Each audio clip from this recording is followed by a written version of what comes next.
എൻ്റെ മോനെ എനിക്കറിയാം. അവൻ ഇന്നുവരെ ഒരു ഈച്ചയെ പോലും നോവിച്ചിട്ടില്ല. അവൻ അങ്ങനെയൊന്നും ചെയ്യൂല. അമ്മ പറഞ്ഞ ശരിയാ, ഞാൻ ഒരു ഈച്ചയെ പോലും നോവിച്ചിട്ടില്ല. പക്ഷേ കൂട്ടത്തോടെ കൊന്നിട്ടേ ഉള്ളൂ. ഇനി കണ്ടോ,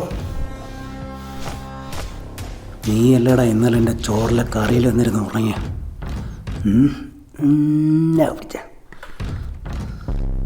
ഇതിലാരാടാ എന്നെ ഇന്നലെ ഉറങ്ങാൻ സമ്മതിക്കാത്ത? നീയാ? മാവുകൊണ്ട് പറയണോടാ പോട്ടി. നിൻ്റെയൊക്കെ ഗ്യാങ്ങിനോട് പോയി പറഞ്ഞുതരാം, ഞാൻ ഇവിടെ പശയും കൊണ്ട് റെഡിയായിരിപ്പുണ്ടെന്ന്. എല്ലാത്തിൻ്റെ മൂട്ടിൽ ഒട്ടിക്കും ഞാൻ.